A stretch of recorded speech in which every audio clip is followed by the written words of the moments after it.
starting out with a current world record holder, Arades. Not for long. In the speedrun. Yeah, it's funny because we listed the last speedrun and it was 22 minutes, and we did 6 or 7 tries that day, and it was we were like, man, 22 minutes. Let's see if they can beat that. And then literally within 10 hours, we had 2 people already post it,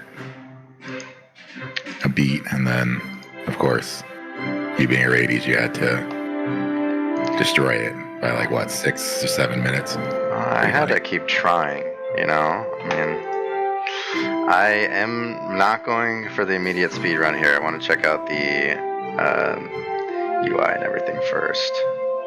Yeah, it's one of the big tests. It is currently live on the beta branch, our new UI, but we're doing some live testing here as well. Opening it up, letting people see the new stuff that's come in, some of the plans that we're going to have for the future, and yeah, it should be a pretty chill stream, pretty relaxed, just chatting and gaming and crushing records left and right. And I hope so. Okay. For some reason, I don't think my chat is updating. Can you write something in there real quick? Alright, check 1. Okay, there we go. I think I'm good. Very new to this, so bear with me. Alright, let's go ahead and check out some of the... Yes. Alright, we're good. Let's go ahead and turn the audio down a bit. You're already 7 seconds in. What are you doing? I know. I'm blowing it. Turn it down real low here. Yeah, I kind of want to just go over some of the UI changes first. Did you want to do everyone tag as well, Tommy? That was one thing that we did last time, and it seemed to people appreciated that a little bit in the Discord.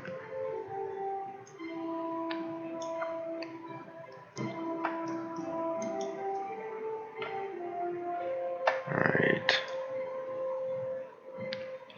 Set up my life here. There is quite a bit different, actually. I just, about 10 minutes ago, did the build. And of course, here we are streaming it, so definitely not tested. Definitely not fully good to go live yet, but we're going to play. We're going to play with it. So I feel happy about it. I think we made some really great changes. And it just comes from, honestly, it came from the speedrun tries, because I ran into some things that were just kind of annoying, and I was like, I have to change this now. With the current step popping up over panels and all that, it just it was not fun. So we shrunk down all of the panels, and then we have all of the little trackers down here. I don't know if anyone would get this reference, but there was an add-on for WoW called Titan Panel, and we're kind of going to be replicating that. Shoot, our cameras are actually covering it up quite a bit now. Oh, yeah. I'm going to move those just a little bit higher for that. Okay. Yeah, we got to adapt this UI for the stream for the new UI. Yeah. Okay. Pretty good. Cool. Okay. Yeah, and the timer's good. Yeah, that's a decent spot, I think. Yeah. And then, yeah, we ended up shrinking some of the character creation. Profession panels a little bit smaller. These are a little bit bigger. Lots of little changes here. Biggest change, I think, is with this toggleable section here. So you can turn it completely off or just go through the different sections here. And then we do have one addition with Town Reputation. This is a feature that I'm currently working on with Quartermasters and a bunch of other stuff with reputation with different towns. So stuff that you can do with the merchant, stuff that you can do with your heroes. We're even going to be adding in a guild podium type feature. We're thinking that the meetup spot for this might be somewhere in the middle here, so you'll be able to call all of your guild to attention, hold like a little town hall, and give them some orders. So you're going to be able to slightly control your guild members. We're thinking about doing it once a day right now. You'll be able to do that, get them to trade with each other. Just encourage them to kind of do things. We've been getting some feedback in the Discord, and people do want a little bit more control with guild members' gear and what they do. So definitely wanted to add that in. I think it's a great visual aspect of it. This is one of the reasons why we wanted to go 3D in the first place, to be able to have these fun interactions with the different heroes in the realm. So this is going to really emphasize that, and we're kind of lacking in that department now for sure. It's going to be one of the final things that we do, but yeah, we're getting there. I think I might get started. Let me just go ahead and go. I've been trying to get Nethrom to beat my score, but I think he's too scared. Is that right, Tommy? No. Is that what you said? I'm a little nervous. No nerves. It's a good score. It is. Oh, we have the left click and right click icons in there. I did space this out a bit. Looks like it's working fine. Doing some live testing. Don't worry about me. So just talk a little bit more about the guild podium feature. Now, the huge benefit to that, and one of the interesting discussions, I don't know if you guys are in the Discord, you may have seen us talking about it, but we are thinking about reducing the maximum officer count from 10 down to 5. And I know the initial reaction that we've gotten is people saying, no, I want more officers. What are you talking about? Don't give me less, give me more, because you want more control. You want 15 officers in order to do that 15-man dungeon with people that you can gear and control. But we're trying to balance it out properly, right? Because we don't want a game where all you have to worry about is your officers. We don't want a game where it's like, okay, I need to min-max just my officers. The rest of the realm doesn't matter because I have enough just in my officers. So it's definitely something that is on the block for discussion. And just because we're thinking about this and talking about this doesn't mean we're going to do it. Because, there is a lot of different factors that come into play, and player feedback is a big factor for that. So trying to discuss that and kind of see how people feel about it. We've gotten some good feedback already. Seems like some people are for it, some people are against it. But one of the major changes that I think will make people a little bit more receptive to it is the fact that we aren't saying, okay, you lose 5 of your maximum officers, so you have a lot less control now over the game. We're actually giving you more control over your guild members to kind of accommodate for that. And in my opinion, I think that's going to balance it out quite well, because now that's going to turn it into a game where you care about your officers for sure, because you have that direct control. You can do a lot with them. But at the same time, you also have more control over your guild members. So realistically, it's actually giving you more control over the people going into the dungeon as opposed to less. And the other thing that I was seeing a lot was just about every time I would see a video or a stream of anybody playing the game, what they would do is they would just, once they got more than like 2 or 3 officers even, they just checked on free roam and kind of forgot about them. So that essentially was turning the extra officers, anything more than 5 officers or even 6 officers, where you were kind of talking about yesterday, but extra officers becomes kind of a chore if you want to micromanage them too much. So that's why we're talking about bringing it down to 5, but giving you more guild member control, because we don't want the officers to just be guild members that you can directly gear and directly control. We want them to be people who create more strategy, and you have to use that strategy to create the opportunities to beat certain dungeons, and especially the more challenging ones. But yeah, we were talking about 5, bringing it from 10 down to 5, and that's because Again, we did want the 10 mans to be that little extra challenge. But we are also talking about potentially 6 because I know a lot of us, I know the way that we play as well is we want one officer who, maybe we don't really care how powerful they are. We just want them to tend to the shop, do the extra kind of menial stuff on the side. So 6 might be a good number instead of 5. But again, that is something that's on the chopping block. It's something we're thinking about. It's something we're paying a lot of attention to on the feedback that we're getting and watching how people are playing the game. Because now we have so much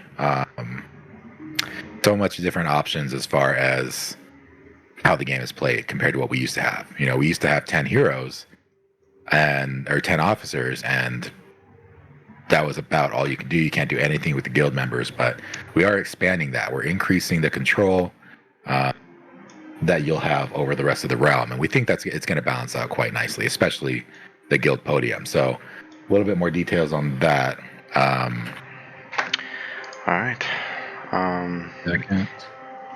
Yeah, I am really excited for the guild podium. I think it's going to be really cool, and it's going to give that little bit amount of control that you want from just them being a part of your guild and being the best, especially with the new town reputation coming in. There's going to be a lot more guilds in the realm, and a lot more competition between you and those other guilds. So you striving to be the best guild in the realm is going to come with some benefits for sure, but it's going to be more difficult. You aren't the only guild anymore, so it's going to be contests eventually, all fun stuff that you can do to compete against everybody else. But I think I'm going to start. I haven't done a speed run on stream. Getting pretty nervous. There's a lot that goes on during it. I'll try to talk about what I'm doing, because it might look a little crazy, especially if you aren't really familiar with what's going on. But yeah, it is. It's gonna be fun. Okay, here we go. Let me go ahead and delete this profile. I'm gonna start fresh, and then we're gonna get going. Okay. What's the guess? Let me just go over what I'm going for. So, gonna start Your out. current time record?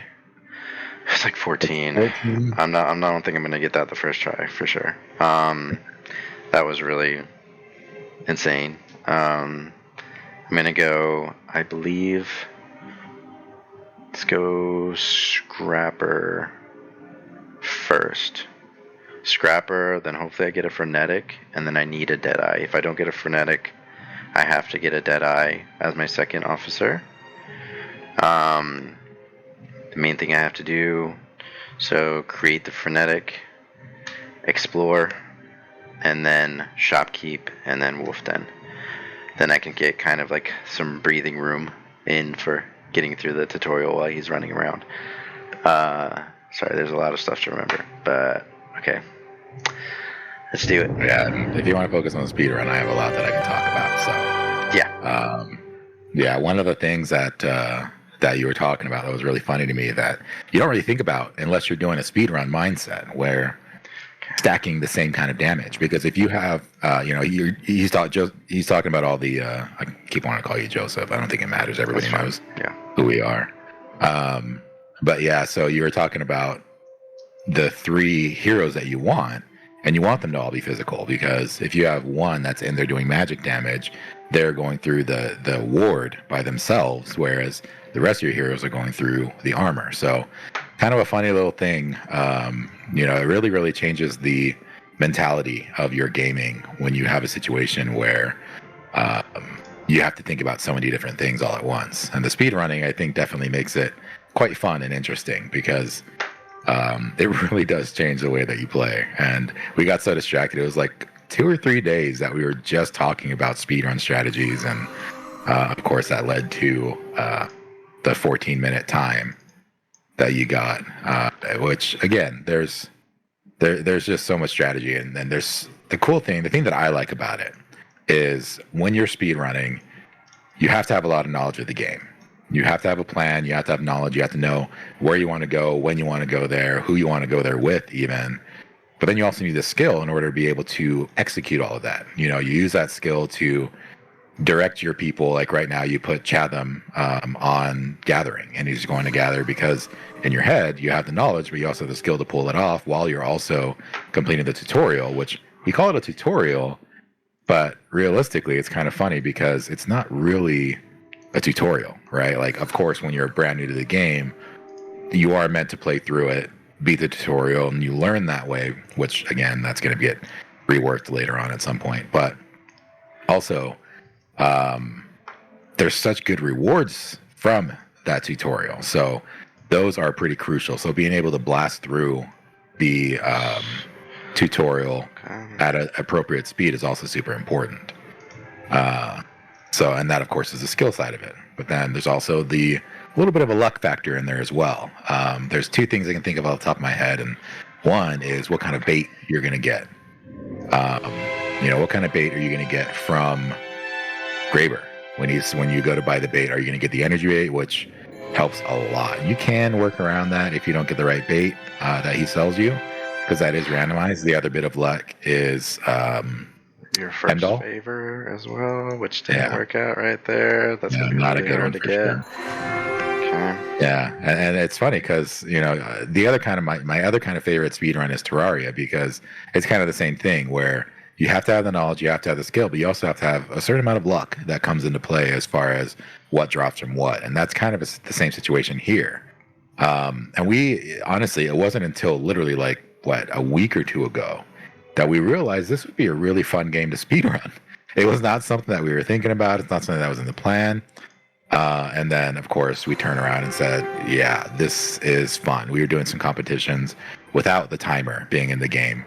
And we ended up having so much fun doing it, kind of challenging each other. And then we put the timer in, and sure enough, it's so nice seeing those times. And then even for the people who don't really care about speedruns, it's also kind of fun to just compete with yourself a little bit and see how you've improved. Your first Red Claws, for example, might be 20, 30 minutes when you're just learning the game, maybe even more. But now, when you get really good at the game, you can end up having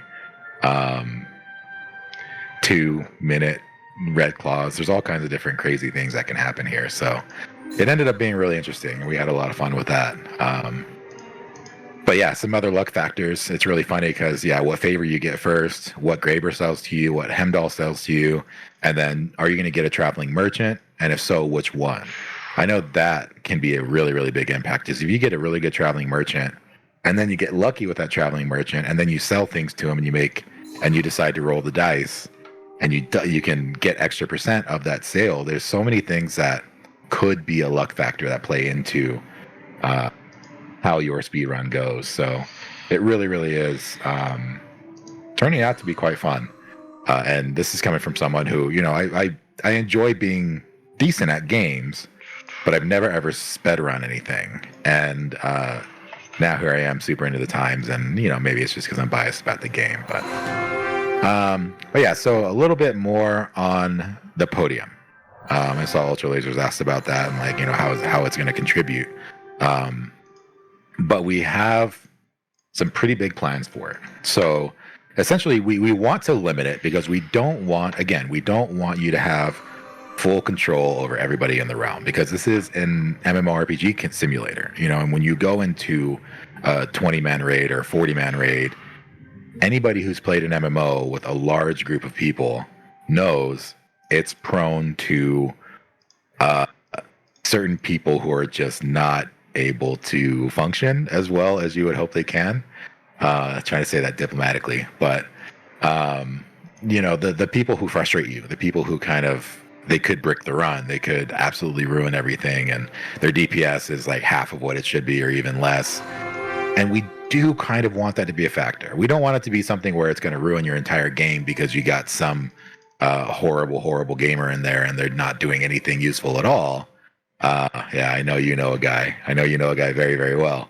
But we do want it to be something where it's like something that you need to consider, right? When you're creating your pre-made group for a dungeon or a raid, we want you to know these other guild members in your guild. We want you to know some of these other world heroes in your realm. You know, we want you to understand these people so that you can kind of get a sense of how powerful they are.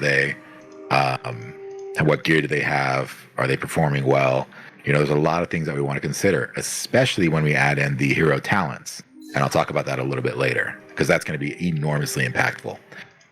But going back to the guild podium, after talking about some of the theory or reasoning why we're thinking about bringing the officer count down, is because we want to give you a little bit more control over your actual guild members, as opposed to only being officers. So what that means is, dang, 655, you already have the second one. That's crazy. But yeah, so we talked about the guild podium being something where it's not something you can do unlimited. Again, we don't want to just give full control to maybe in idle mode or custom game mode, we can do something where you can do whatever you want, you know, drop an item on any hero and give them whatever you want. Sure. That's something that's not out of the question. But when we're specifically talking about hardcore game mode, that is kind of the goal, right? We want you to have your officers, which you can control, tell them exactly what to do, give them exactly what to wear. But we don't want that to be everybody. We want that to be a select few. And then the rest, when you're doing these higher hero count dungeons, that's where we want you to have these challenges. And you have to kind of know the strategy behind the best way to gear your guild members, the best way to gear your world heroes, because you can somewhat dictate that. And if you're doing a good job, if you're putting, you know, most of the time what will happen is people will craft a really, really good item. You know, you'll craft a shield. It's a great shield.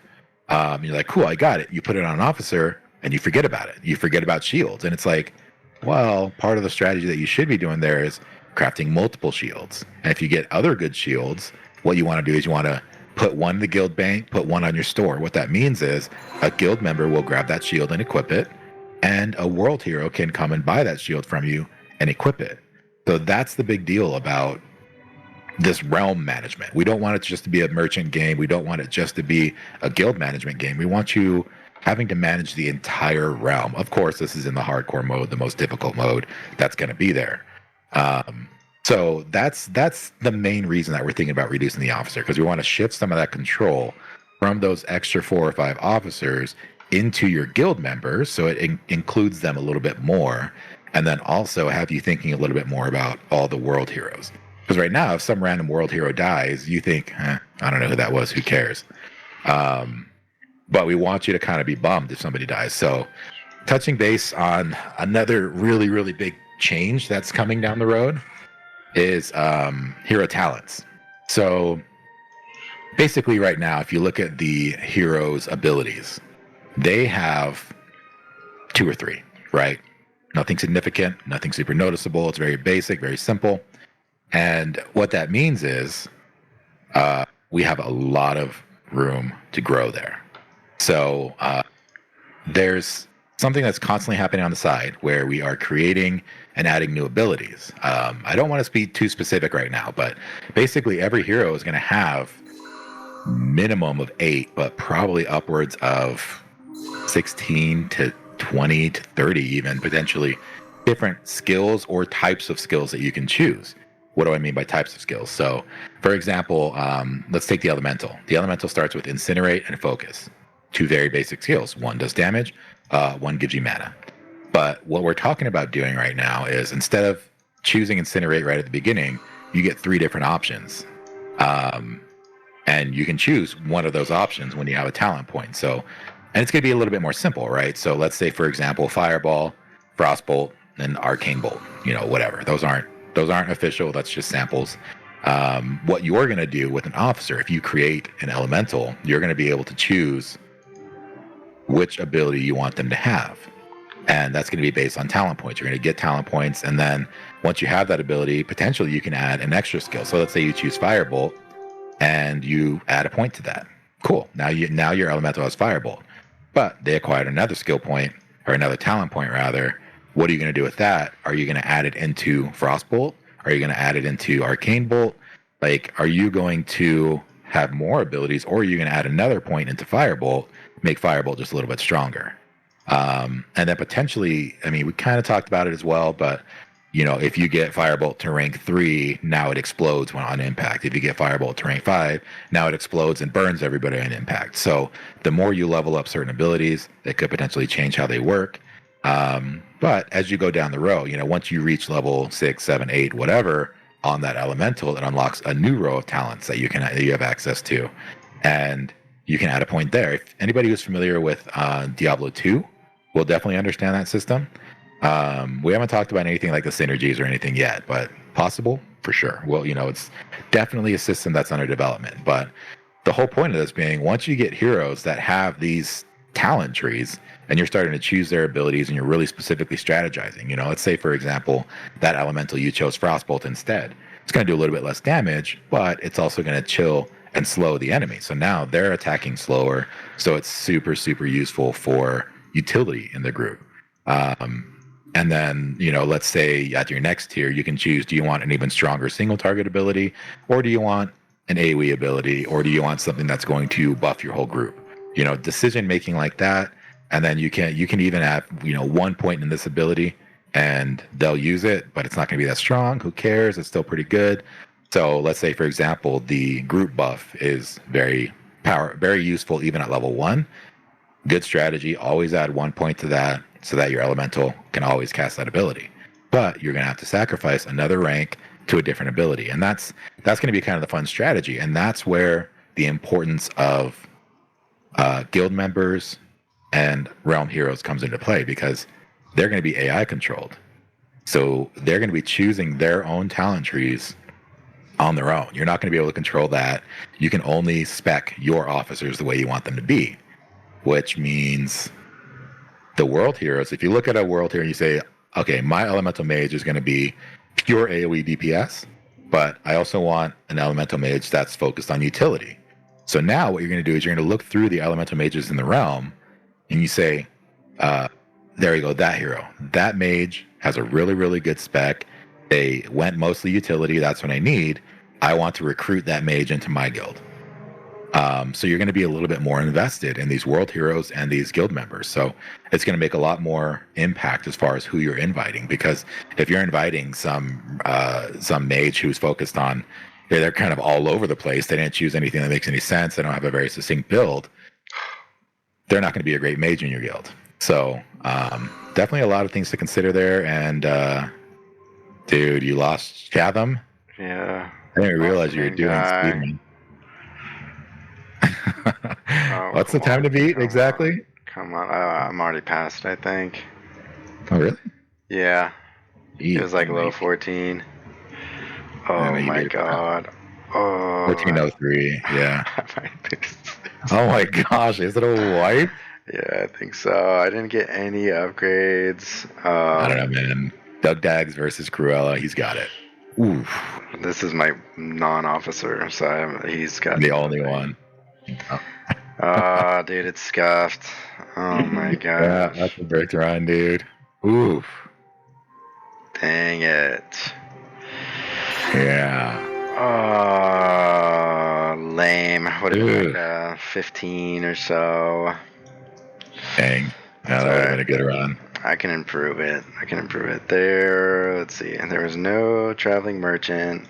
Yeah, unfortunately, the main thing I want is frenetic, scrapper, and then Deadeye. OP now. So I think I might just start out next one with an actual frenetic instead. Yeah, I might do one more. One more. Yeah, we'll see here. Yeah, that was pretty close to the record, but yeah, that's 1403. I mean 1403.94. So basically 1404. Yeah. Oh, look, I didn't even claim them. I'm getting used to the new UI. Yeah. I could have saved as well. Okay.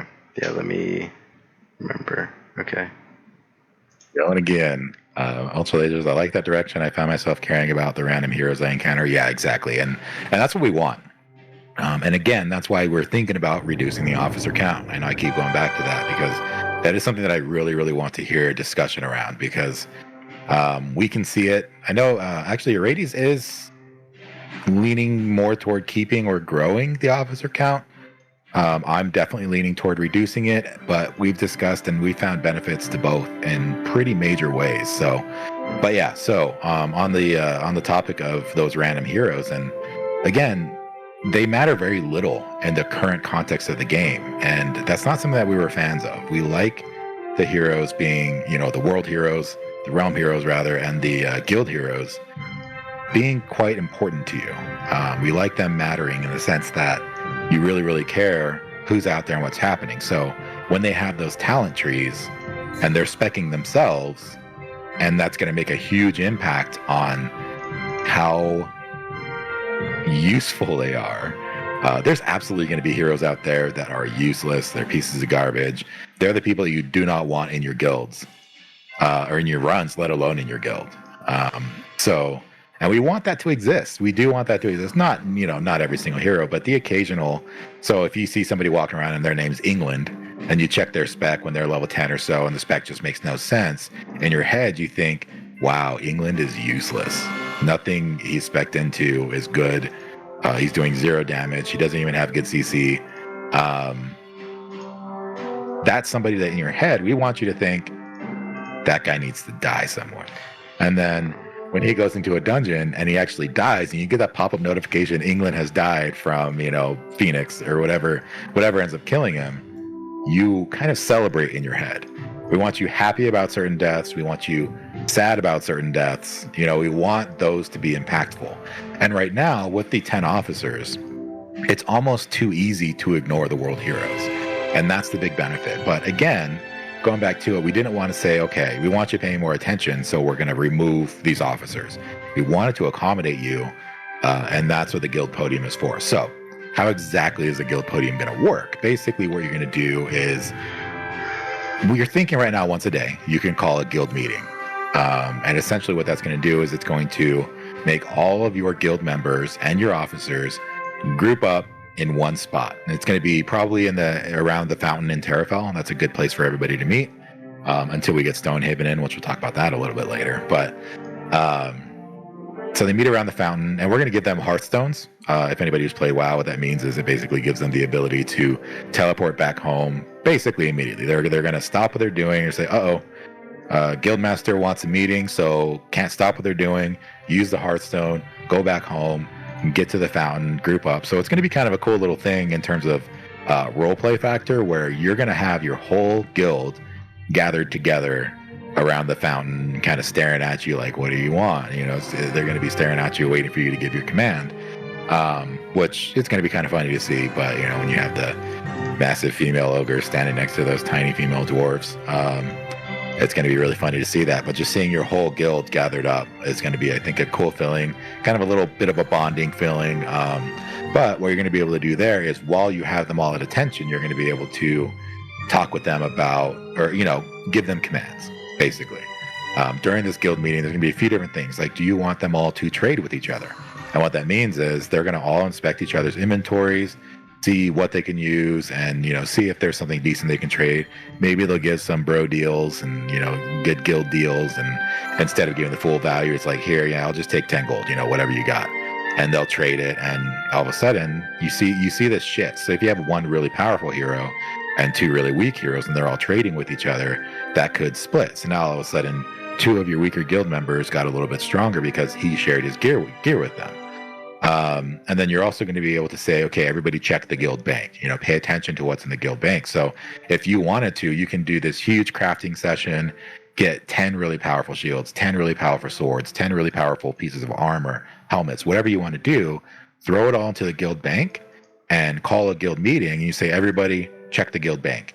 What they'll do is they'll look at the guild bank, they'll grab the upgrades, they'll equip them, and ideally put their old gear into the guild bank. And everybody will do that for a while, and that what that means is the whole guild is fully optimizing their gear based on the stuff that you crafted and put in there. One obvious thing that we need to fix is we don't want one hero going in there and literally grabbing all 10 of the swords. We've had some reports of that happening where, you put in 10 hats, and then one hero comes and literally grabs all 10 hats, and then they run off and sell it to somebody somewhere. And it's kind of funny to us because does that happen in real MMOs? Absolutely. You always have that one person who overtakes and they just sell the stuff instead of considering the gear that other people want. But we understand, as much as that is MMO like, that's not something that we want people doing. We don't want them stealing your gear. At least not until we can add a kick from guild feature.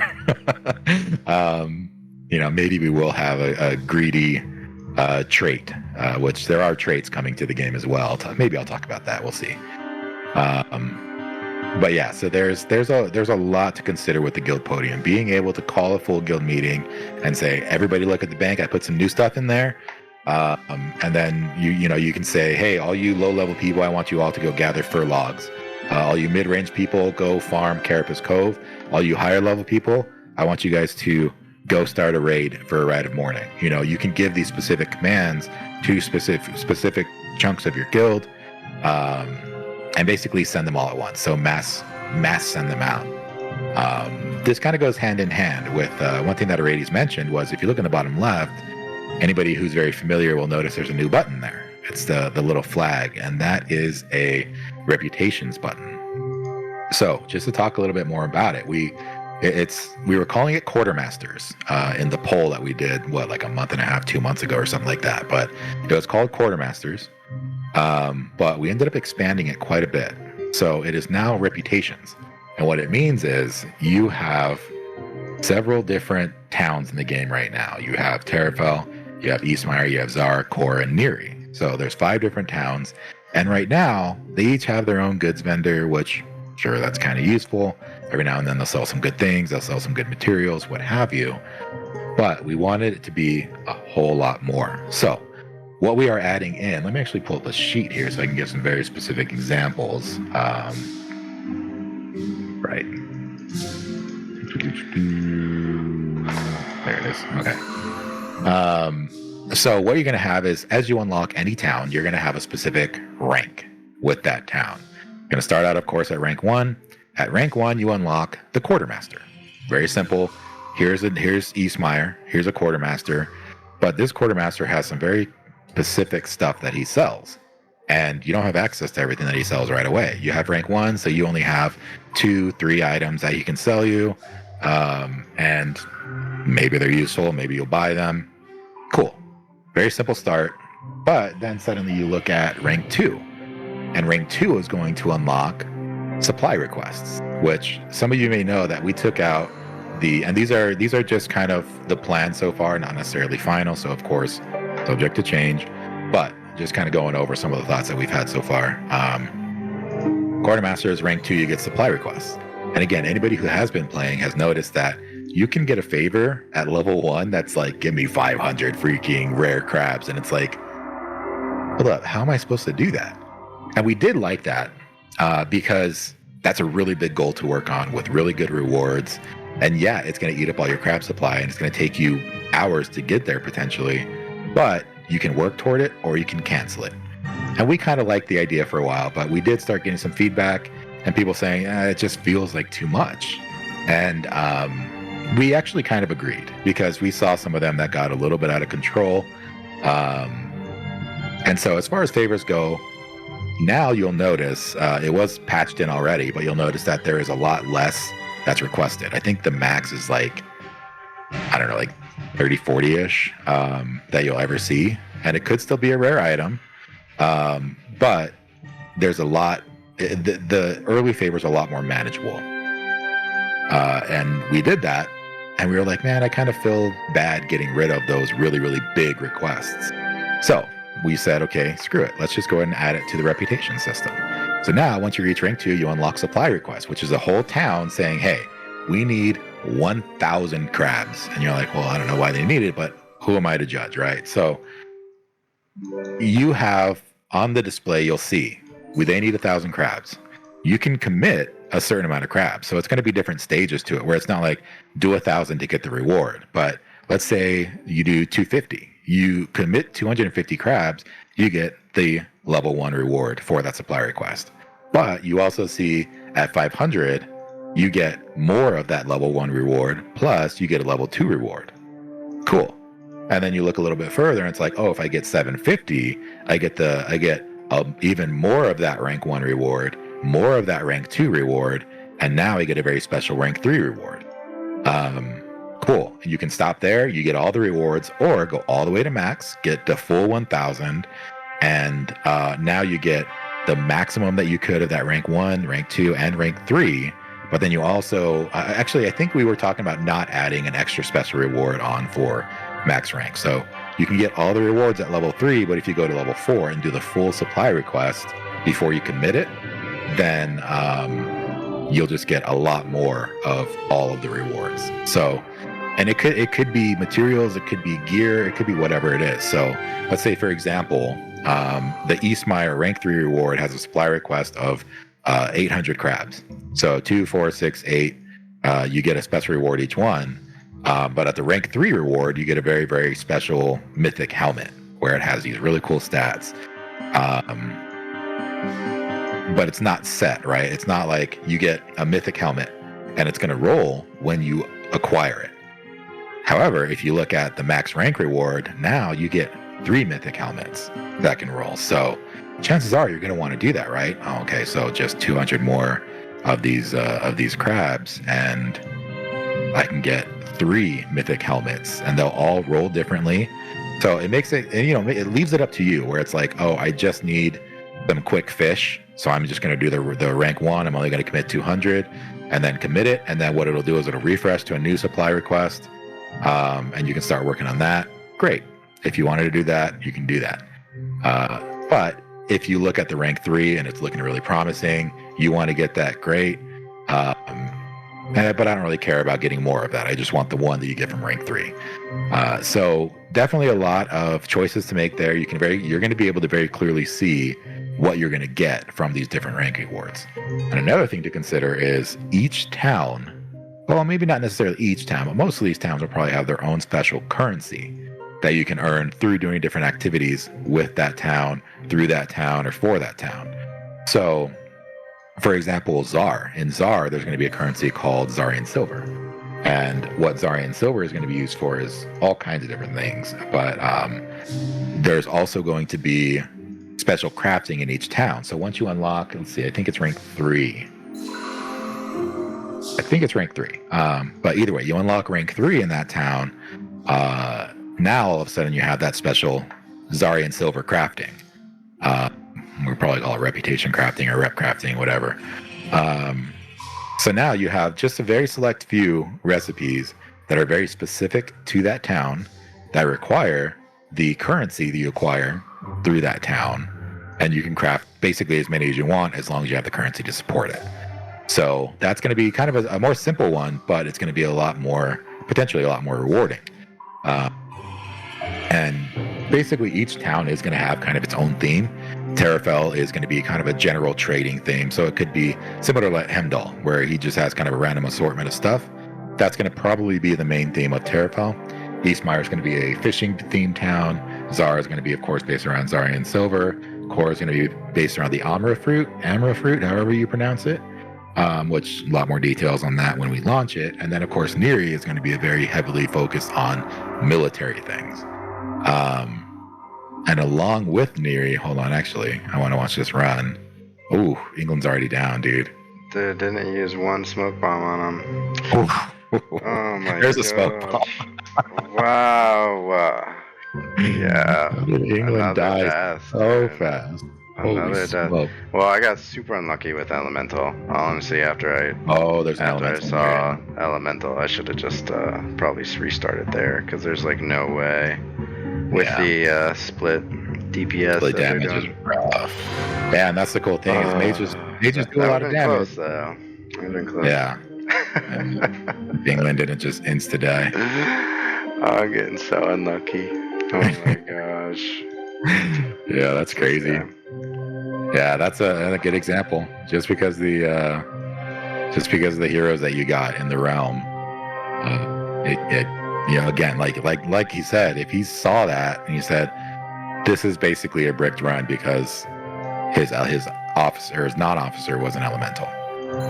So there you go. That's kind of one of the cool things about the speed running in this. I think it's really, really fun. I think it makes it pretty interesting. Where you just have all kinds of different challenges. Are you going to keep going on this one or start a new one just to play? Yeah, I might just start a new one just to play. No speed make running. it a little bit more casual. Yeah. But yeah, so talking more about the reputation. But yeah, the crafting is going to be a lot more simple. And one big thing that's going to be coming is the Neri. So Neri is going to be military focused. They're kind of a military fort, very heavily focused on these military things. And that means they're going to supply a lot of interesting ways that you can actually modify crafted gear.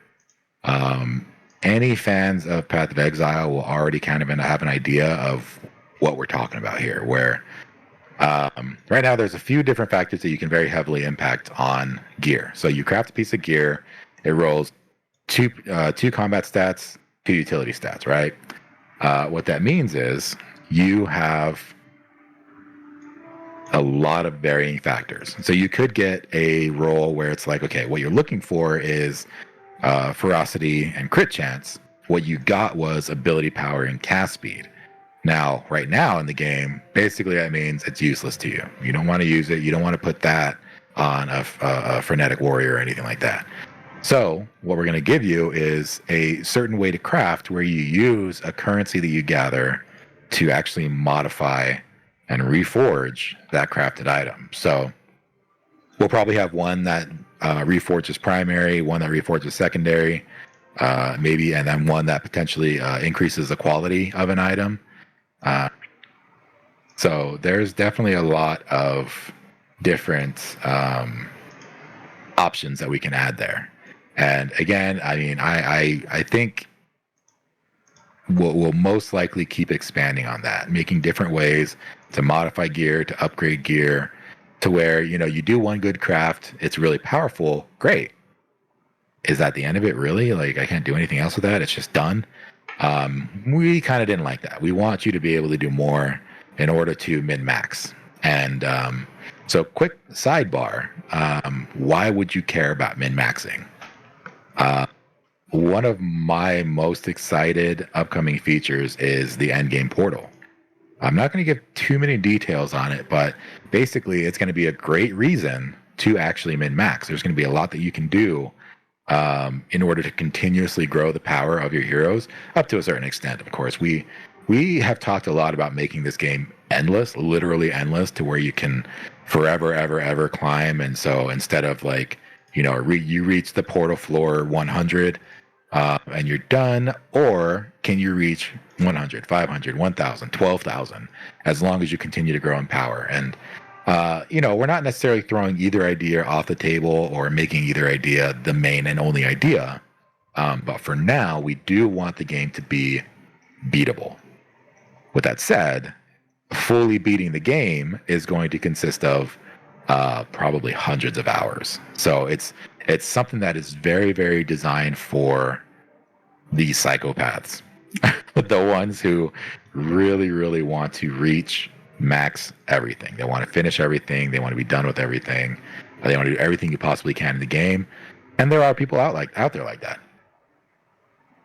So we're going to make something in the game for them, which is through the endgame portal. Now, what that means is, that doesn't mean you only play the endgame portal if you want to max it out. It's still going to be some fun stuff to do. There's going to be some fun boss challenges, some interesting modes to go along with it. Different types of gear that you can get from there. Again, I'm not giving you too many details because it's probably going to be one of the last things that we put into early access before we go to launch. And we'll definitely talk about it more on our next stream once we fully hammered out the details and all that. But realistically, it is going to have a huge impact as far as playability. Now, there's also going to be the addition of difficulty modes, where right now, anybody who's played the game, some of it feels pretty hard, some of it feels pretty easy, depending on how much attention you pay to the tutorial, how much you learn, and how hard you try, really. Because you can kind of breeze through the game without doing much, but eventually you'll reach that wall where it's like, okay, I have to start paying attention now. Typically, that's around Hallow's Fall, Rite of Morning. But we do want it to be like that for this difficulty mode. So again, this game mode that everybody's been playing in early access is roughly normal, the normal difficulty. So we are planning to also add an easy difficulty for people who want it to be even easier. Just play through it, no big deal. You do have to pay a little bit of attention, but you don't have to go crazy and min-max everything. Oh my god. I'm about to die again. 20 18. Oh my goodness. 18. Jeez. Oh To my Carapace god. Cove? Yeah. What is he wearing? Does he have any gear? Not really, no. Okay. Yeah, that's why. Oh my god.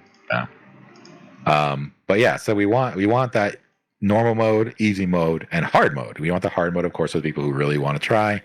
But then we're also going to have a very hard mode. And these aren't the official names, but just kind of an easy way to relay it. But a very hard mode where it's like you cannot even do Wolf Den until you've gotten them decent gear. Right now, even potentially in hard, you might be able to just be like, create a level 1, go do Wolf Den, you should be okay. But in very hard, it's going to be pretty much every single dungeon, every single challenge that you're going to face, you have to almost max out your characters. So that's going to be something that's very interesting for the people who truly are insane and want to lose their minds.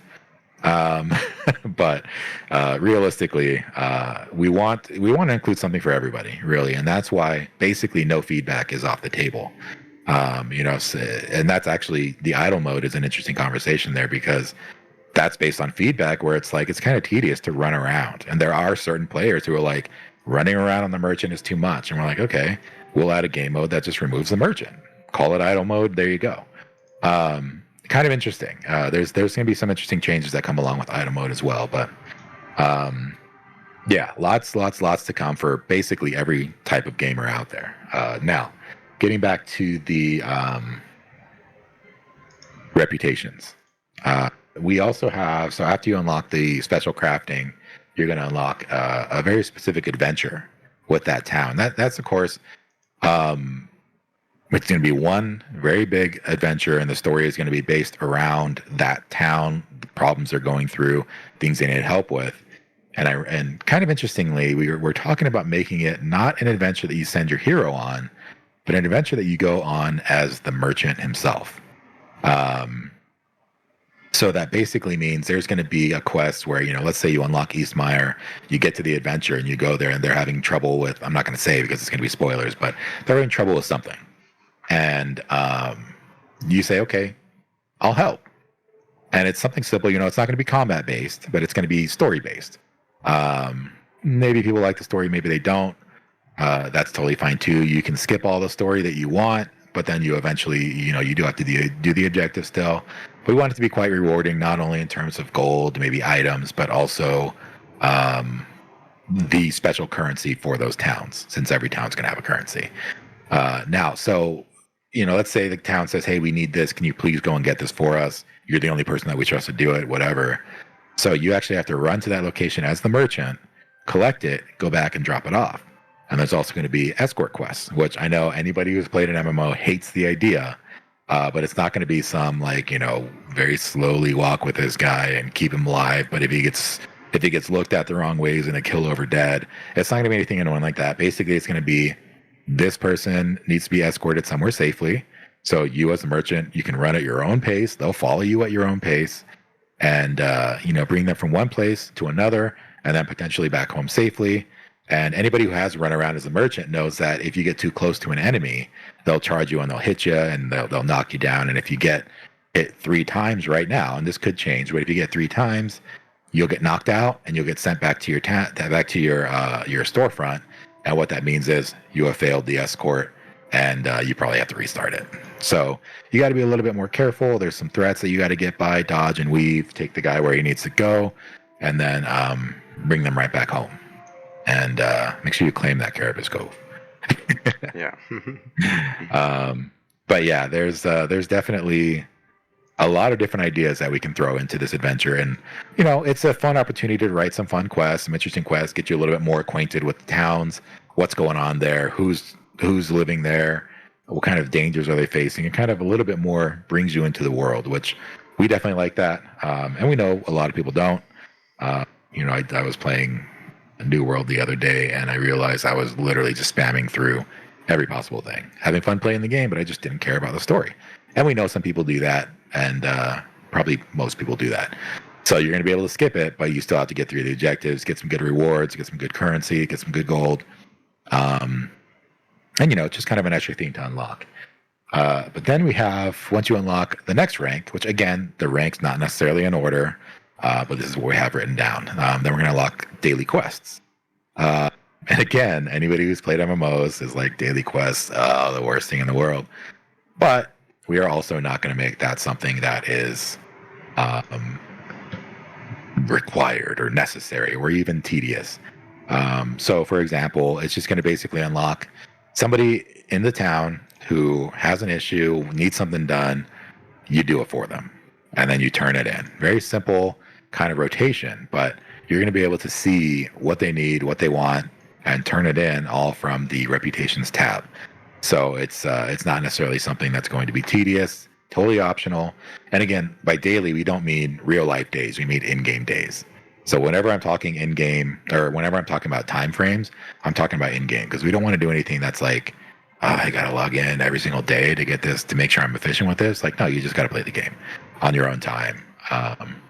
And you can skip things. There's no punishment for skipping it. You just don't get what that daily quest is currently offering. Great, you're good. So daily quests, and then the last thing that you'll get with rank 6. Should we even reveal that? Maybe not. Yeah, maybe not. Yeah. Still kind of a work in progress, and kind of got to go over exactly how it's going to work. So, but it's kind of a big. So it's not super impactful to the game, but conceptually and functionally, it adds some interesting things, and it kind of hints you into some of the things that are coming in the future of the game. So we'll hold off on revealing what you get from rank 6 for now. Most likely, pretty soon we'll be diving into what that means and what that is. So hang in there. That's coming soon. But yeah, so that's the reputations. It ended up being a lot bigger than quartermasters, which is what we initially thought. And it turned into quartermasters plus 5 different things. So we're going a little crazy with it, but I think it'll be worth it. And realistically, we have some other kind of larger things coming, like, the hero talents and the endgame portal. But reputations, I think, is the last massive thing that's coming, because it is massive. It's a very, very large feature. You're going to have reputation with these towns that you're going to want to grind out. You're going to want to work toward. And everybody who's tried it knows that you can steal deliveries. So you can, if you're doing a delivery for a town, you can just straight steal it. And yeah, you lose reputation, but that doesn't really matter right now. It will matter. And that's not necessarily the only thing. There may be other ways that you can get negative reputation. And if you get too negative, then all of a sudden you walk. So let's say you get hated with the people of Eastmire. They just can't stand you because every single time they've asked you to do a delivery, you've stolen it. So now they hate you. You walk into Eastmire, guess what? They're going to start beating you up. If you walk into Eastmire and they hate you, you get near a citizen, they're going to punch you, you're going to get knocked down, and you're just going to get beat up anytime you stroll into town and get sent back home. So it's actually going to be impactful, and also that means you no longer have access to anything you have there. So if you have unlocked daily quests, but then you go all the way down to hated, now you can't do it. You can't do anything with them because they hate you all of a sudden. So like you worked with them to a certain point, but then you made them really angry and they hate you. Now, if you go there, instead of cheering and talking and having a good time, they're just going to knock you out and send you home. So reputation is going to actually matter. It's going to be impactful. Very, very big change coming with that. And that essentially, I think, covers the reputations thing as far as most of the stuff that's coming with it.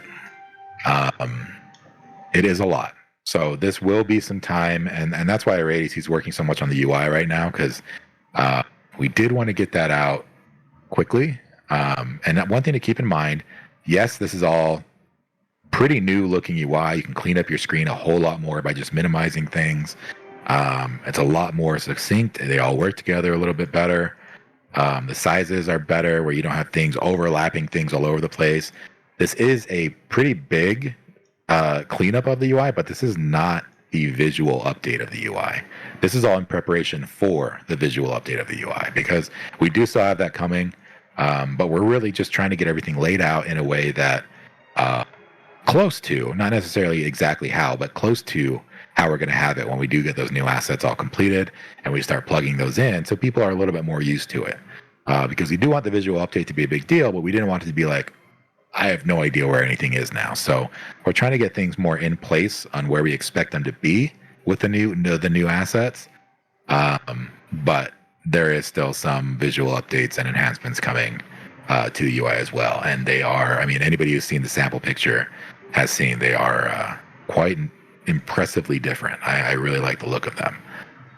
So it'll change the feel quite a bit. But yeah, that's reputations, UI.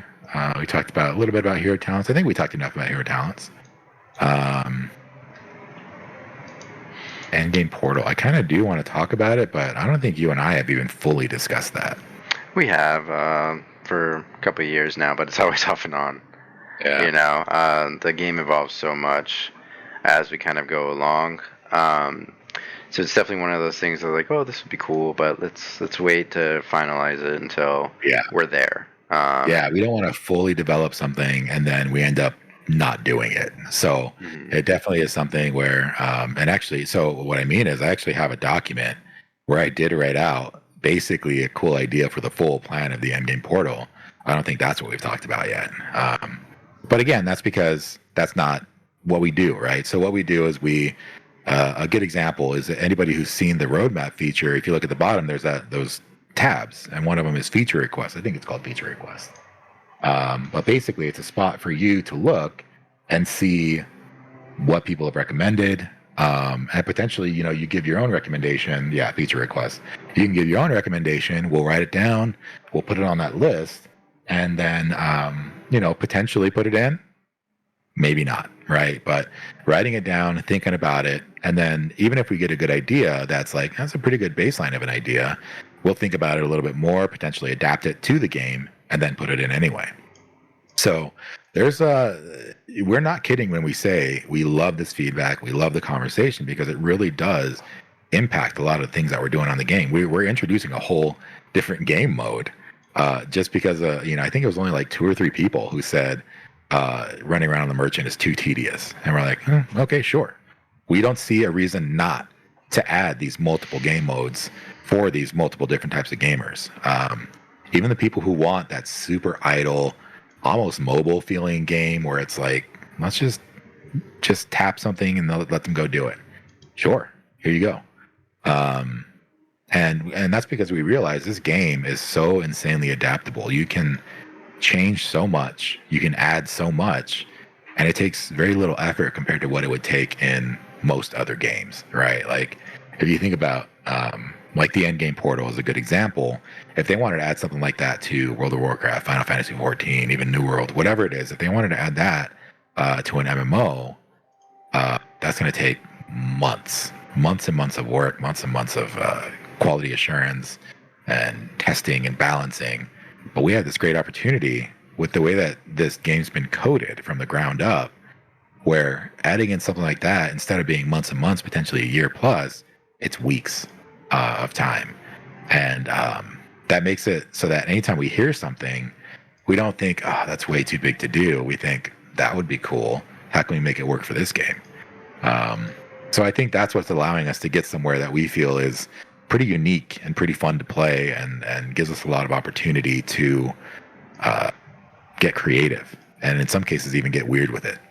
Yeah, we really, really do like that. So realistically, like I said, we are really, really not kidding when we say suggestions, feedback, criticisms, anything you want to say to us, we want to hear it. We want to talk about it, and we potentially want to change it.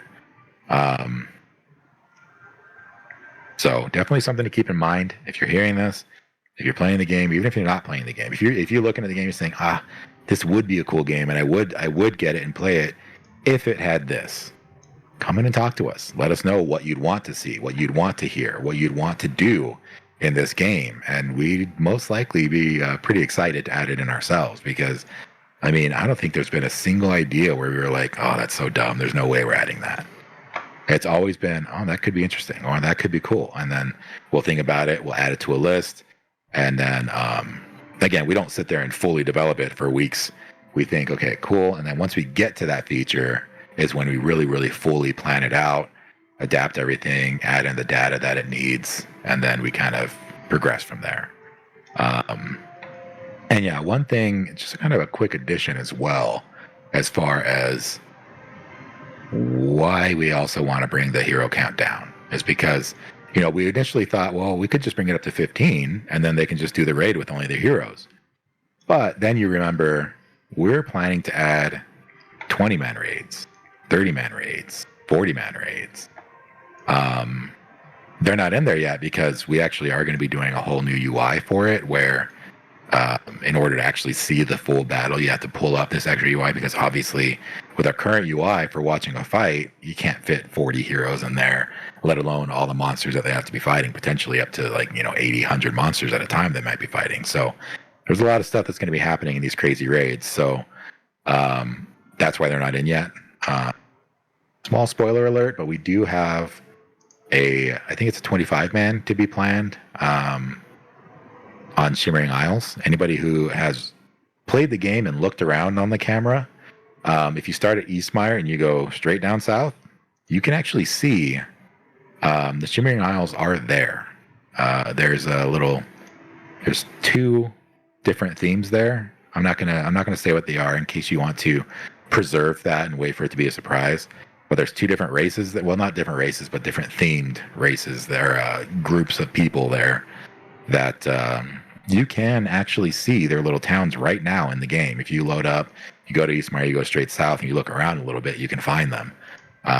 One is a brand new race, but the other one is not. So there's actually going to be quite a bit happening on those islands. And that's going to be coming probably after we get the first half in of chapter 1. So we'll get the first half in, get everything added that we need to there, along with Stonehaven, and then we'll add in the Shimmering Isles. Maybe at the same time. We'll see how crazy it gets. But another thing that a lot of people are not quite aware of, I know some people are, but Terrafell, your current hometown, it's not where you're going to live. That is not the intended starting location. The intended starting location is a city called Stonehaven, and it is the human capital in the realm. And it is probably about 5 to 8 times larger than Terrafell. It's pretty dang massive. But there's going to be so much. It's basically going to be a zone in itself, because there's going to be a small little dungeon there. There's going to be a stable, an inn, a bank, a whole marketplace. There's going to be all kinds of stuff within that city alone that you can upgrade, manage, work with, fight in. And that's going to be a big progression thing as well. It's not going to be like, here's this giant, enormous city and 800 things you can do in here. Good luck, brand new players. It's going to be kind of unlocked as you progress. That's definitely something that we are going to be focused on as well, is when are you going to unlock all this stuff? Because right now, playing in early access, immediately you have access to basically the entirety of the game. And that's actually not intended. That was just for testing purposes. So, for example, maybe you can't fish right away. Maybe, you have to reach reputation level 5 first, or you have to clear out a beach, which requires, 3 strong enough heroes to clear it out, and then you unlock fishing. That's not what we're doing, but that's just an example of what we are thinking in terms of when you're going to be able to unlock and play the entirety of the game. Because right now it is crazy, right? You're going through this tutorial. It's like, here's this one major feature. And then you finish the tutorial. It's like, oh, cool, did it. And then here's this next crazy feature. And then here's another fully fledged feature. And it's like, holy smokes, this is ridiculous. And we definitely recognize that. So shout out to all the people who have played early access and actually managed to get pretty dang good at the game. Jobby, YOLO Hobo, Mize. I know there's quite a few people in our Discord who have been absolutely crushing it, better than I am at the game. and it's Yeah, pretty I've impressive. been loving to see like people just like the only thing is so we raised the difficulty of Unjera, obviously, being the final raid, and then I was expecting it to be like really hard, but realistically you can just kind of like out level it, right? So one thing I was thinking about as well, maybe just for specifically this early access version, is dialing back that hero level cap as well to increase that difficulty. Because it's technically a level 30 dungeon, and we did see people just, let's just level 40 and clear it that way. Because you can right now. The highest, the max cap is 60 for the heroes. So definitely, I think when we put in the Shimmering Isles, that may or may not come before Stonehaven. Yeah, 'cause it would be pretty quick to throw that in there. Yeah, yeah. So getting that extra dungeon content, for those people that have basically quote unquote beat the game right now, I think would be fun. And we have everything in there. It's very quick. Everything's there.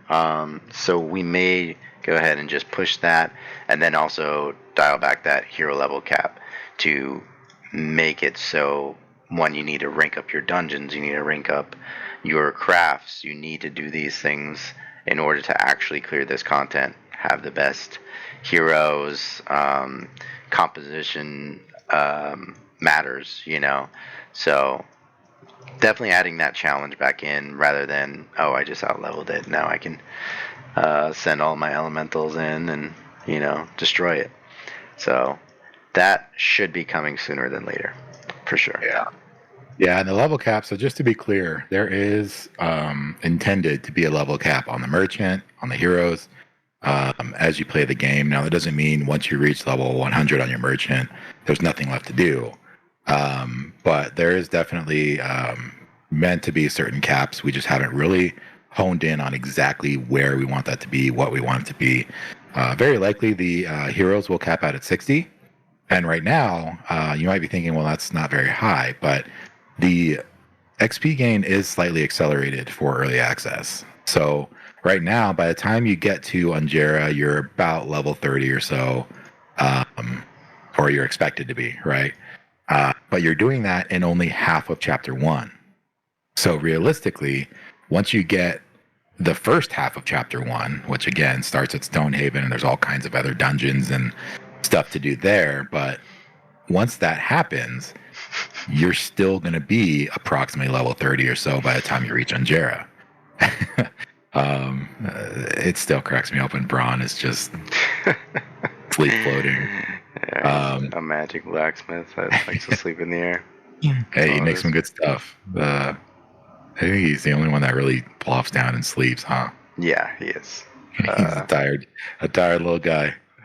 But yeah, so what that means is you'll start out at level 1 in Stonehaven, and by the time you do about as much content as you've done in Black Forest, which is the current second half of the chapter, you'll only be about level 15 or so, maybe 15 to 20-ish, and then you go do the full Black Forest content, and in that time you're only getting from 15 to 20 up to about 30 or so.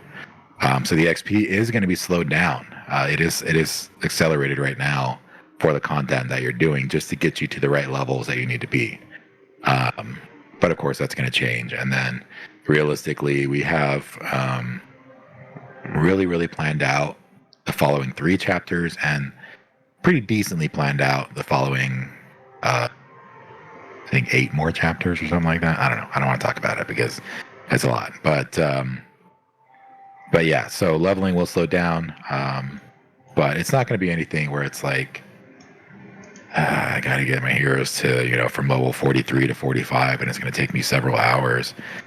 We don't want it to be hugely bottlenecked by the level of what you're playing. So it will be a gradual flow as opposed to happening so quickly. Right now, you get one hero in, get them a few XP tokens, and boom, they're level 10.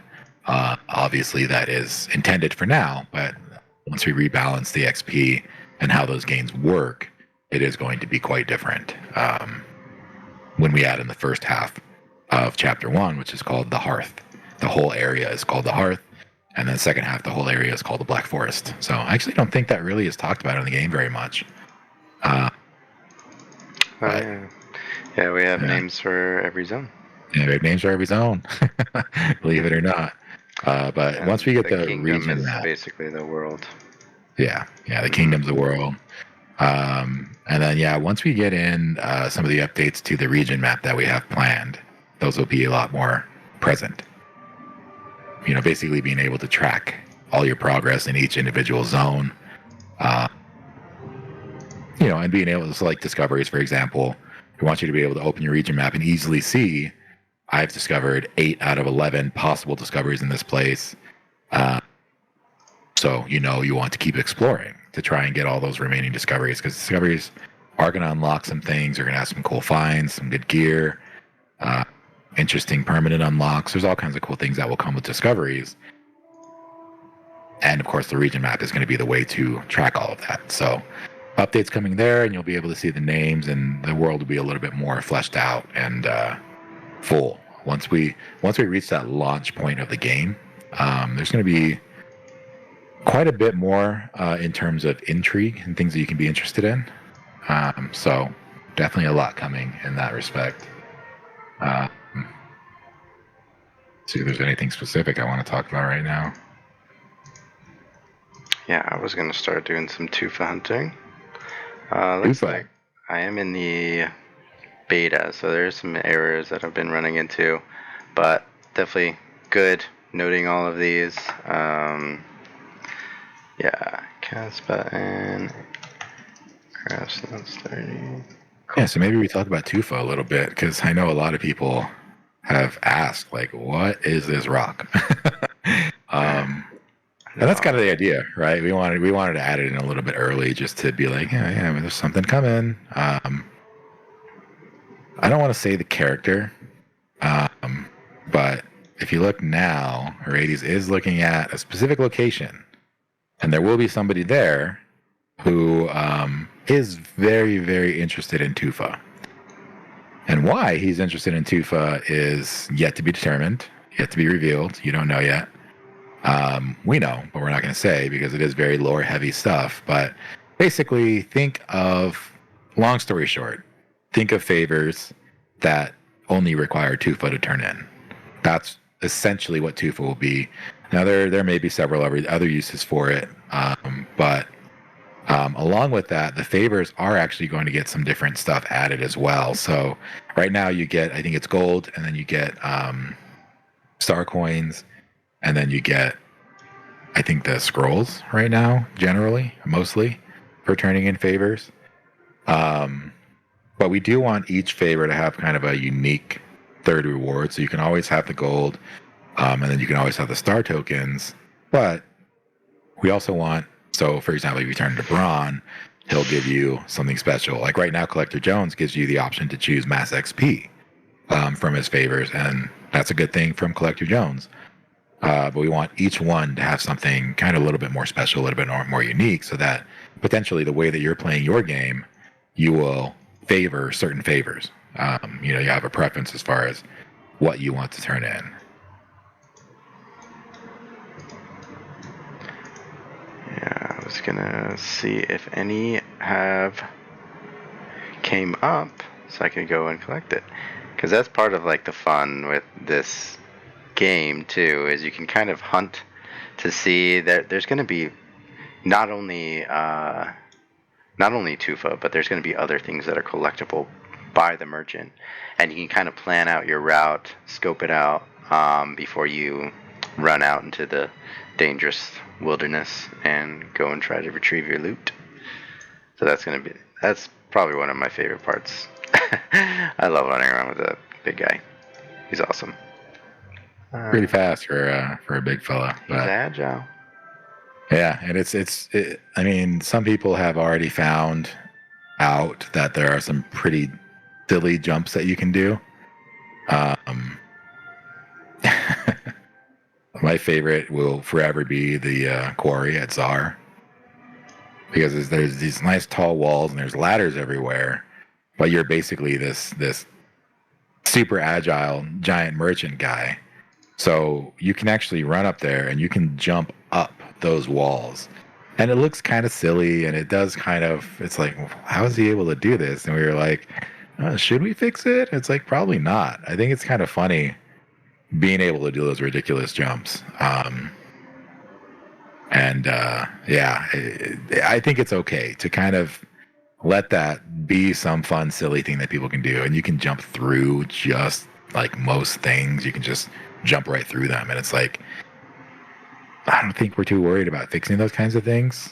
We can, but then it makes it kind of annoying. Like, all of a sudden now you have to run around every single obstacle. You have to go like underneath things and over things. And it's like, I love being able to just jump through this and get to where I need to go. Yeah. And we did fix it at one point. We turned it on so that basically everything had its collision properly set. He wasn't able to jump super freaking high. But then we found that it was pretty annoying because there is a lot of small obstacles and small things that get in the way. And it's like, we don't want to force people to have to run these awkward routes just to get to somewhere. So we said, forget it. Just leave it in. Let people have fun. If they want to run around and keep it realistic, they can. But realistically, it's a game. We're trying to give some fun, serious things in the game that you can focus on. Difficult challenges, very serious things happening. But we also want it to be a place where you can just go, have fun, mess around. Do some silly things and laugh at it a little bit. But yeah, there's definitely some interesting things that you can do with merchant control. But we have no intention of taking that away. We have no intention of quote unquote fixing it because we consider it a feature, not a bug. So definitely something that I think needed to be talked about because it does feel a little bit weird in some cases because you're used to games where it's like, oh, you can't run through a barrel. You can't just jump and go through this stack of barrels. And it's like, in our game, you kind of can. And that's fine. But another thing, I think, it's not something that you'll really notice as the player. Item difficulty I'm going to talk about now. But it's something that is going to really change how the game plays out. Basically, right now, items are assigned essentially a manual rarity. And the value of crafting and everything is based on that. But we are planning to add in a system that's kind of going to be a behind the scenes thing that's going to determine how difficult do we want this item to be to get. For example, a pristine ruby versus a regular ruby. Realistically, a regular ruby, probably like a difficulty of 2, and these aren't real numbers, but a difficulty of 2, and the pristine ruby, a difficulty of 6, for example. So to get a pristine ruby, you need to get, theoretically, at least 3 different rubies. And what that's going to do is that's going to change the feel of the game, where it's like the things that are meant to be a little bit more difficult are actually more difficult, and the things that are meant to be simpler are actually simpler. And we're going to be able to really fine tune and define what's easy to get, what's hard to get, what's rare, what's common, what's expensive, what's not. And it's going to be quite impactful in terms of the economy. It's going to feel a lot more realistic. Because right now you run a dungeon and you have the same chance to get basically every single rare item in there because we marked it as a rare item. But we're going to change the difficulty. So yeah, it's still a rare item, but it's a difficulty 1 rare item versus a difficulty 10 rare item. And of course, we're going to make sure that we display this stuff so you can see what are my chances of getting this difficult thing. But it is going to definitely alter the flow of things, make things a little bit more valuable when they're intended to be more valuable. So something to keep in mind there. Just kind of a quick side note that will be coming in the somewhat near future. Yeah, we'll definitely be able to reflect that on the loot tables and everything. Because, right now, like Tommy said, it's just only tier that matters. But there's going to be a lot more factors with difficulty. And we're going to be adding more items that are those higher tier items that are lower level requirement. And those are really good. There's only kind of a few instances of that right now. One of them being from exploring. There's an item that you can find through exploring that is actually, I believe, powerful. So it goes powerful, mythic, then unique. So it's almost the highest tier item that you can find, but you can equip it at level 14. So that one can last you 10 plus levels instead of basically being able to find, an upgrade in the next dungeon. Usually, we are going to be adding in those items that's like, okay, this thing, I'm not going to have to worry about this hero for a long time once I get this item, which I love that.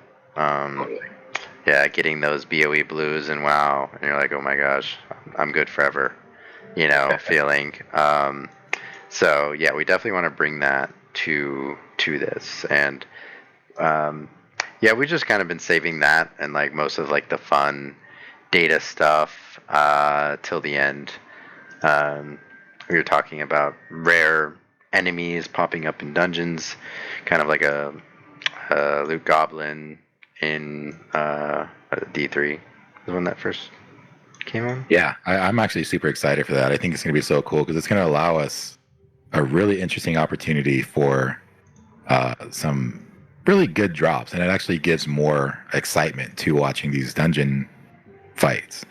If you're doing a close dungeon, you already know it's kind of tense to watch that because have the no control thing automated has its own kind of benefits. The auto combat that we have in the game right now, where it's being out of your control, does kind of make it a little bit more tense. Like watching a football game, for example, you can't control any of the runners, so you're kind of just watching the stuff play out, doing the best they can. But one side is going to lose every time. And you're just kind of hoping it's not you. So if you're pushing the boundaries on this game, you really feel it when you're watching that auto combat. We do have plans later on. I think this kind of goes hand in hand with the other thing that I wanted to talk about was global chat.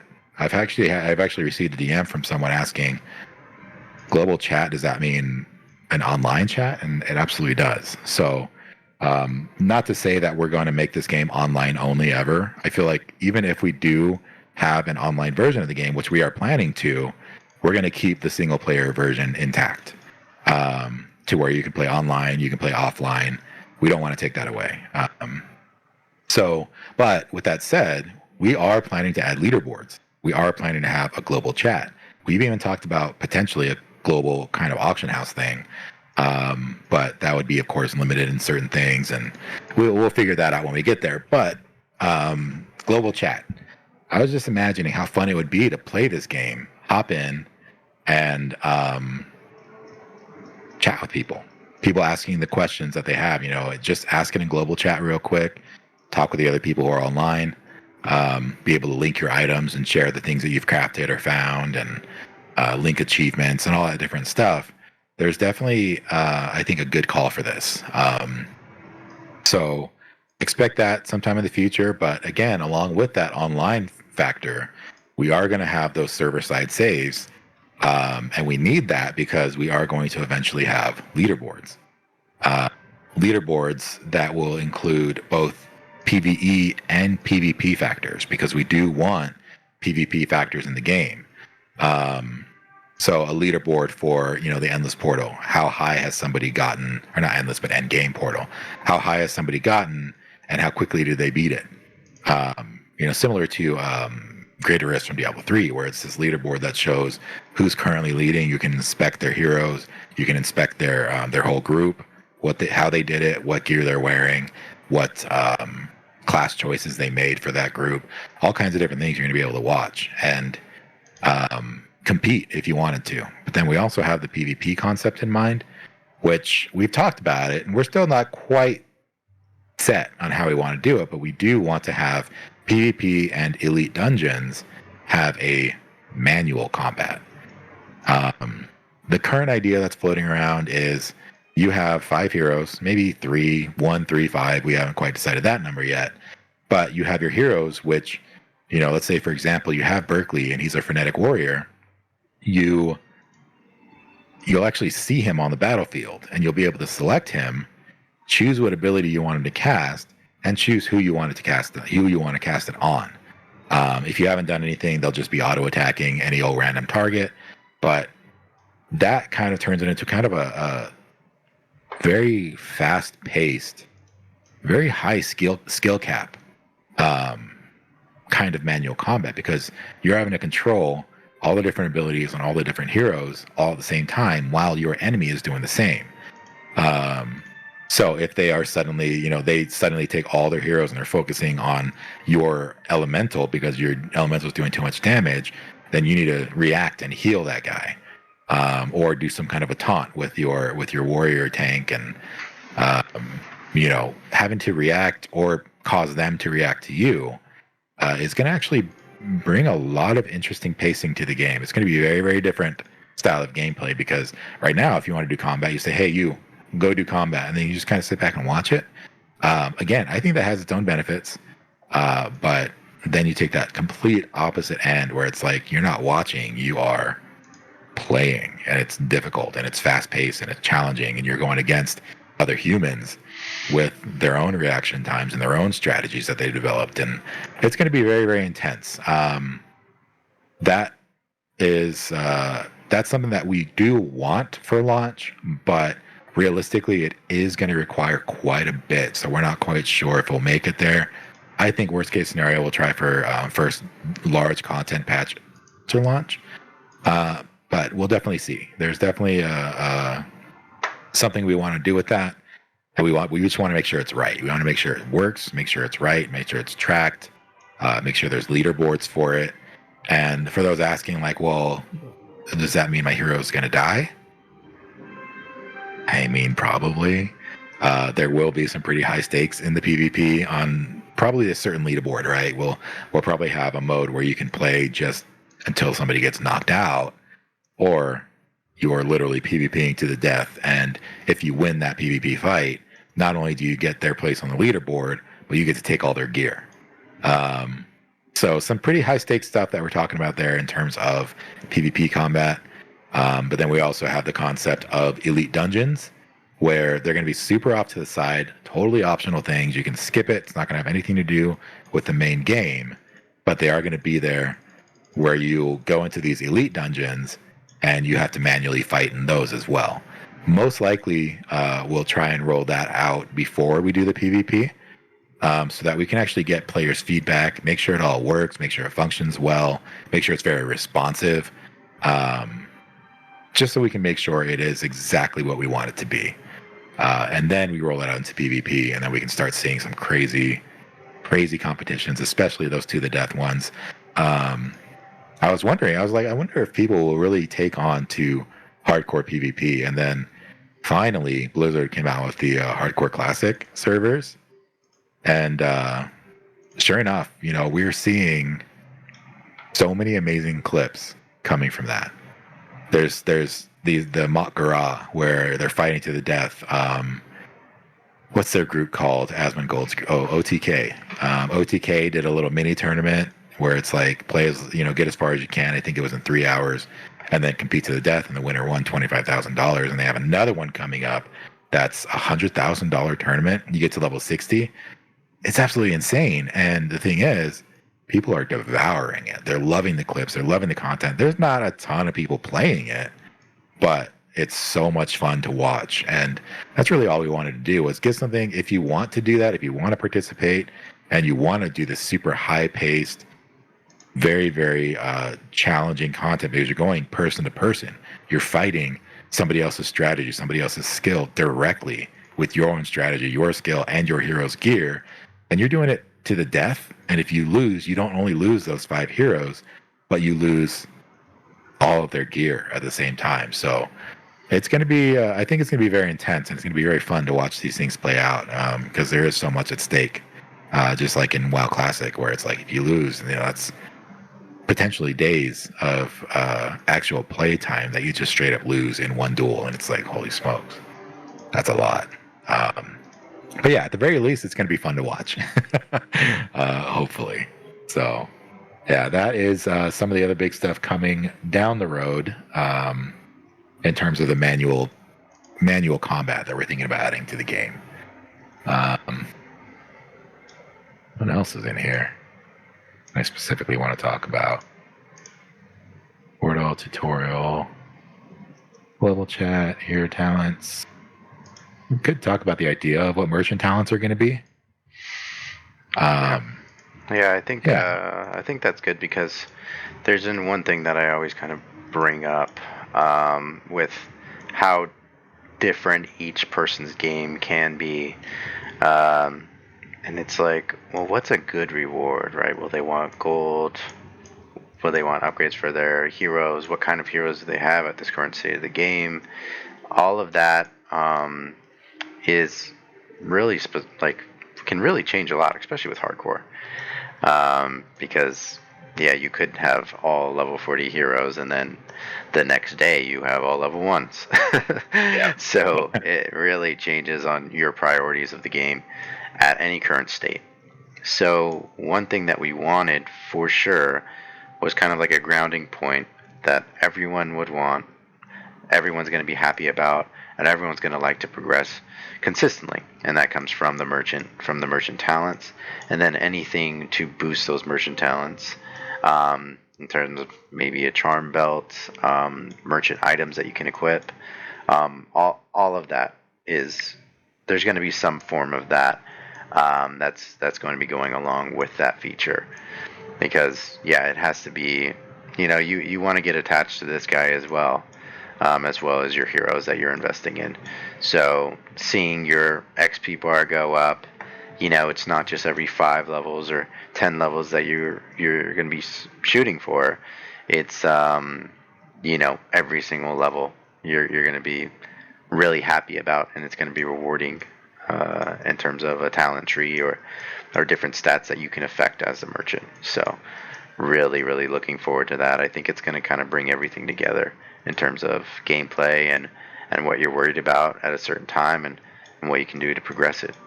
That along with other professions as well, but that's going to come too.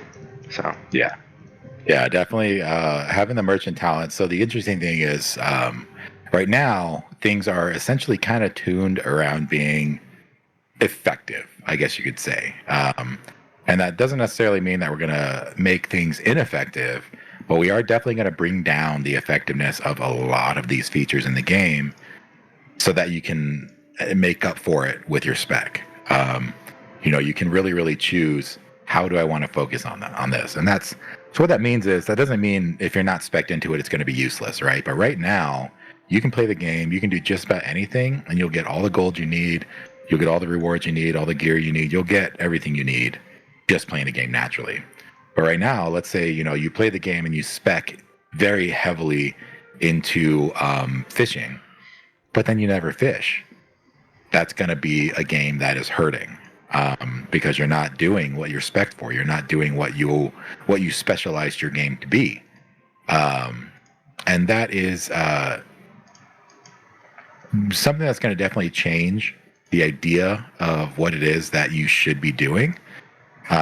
But again, we did want you to be able to really specify how you want to play this game. And it's not going to be super limited, right? It's not going to be like, okay, I want to play this game by fishing, and then you can only spec into fishing, and that's all you can do in the game. You'll still be able to, and you'll still want to do just about everything in your game. But basically what it does is it pulls the focus off of the things that you don't want to do. Let's say you're somebody who just, for whatever reason, you flat out hate doing dungeons. You don't want to farm them, you don't want to clear them, you don't want to fight them.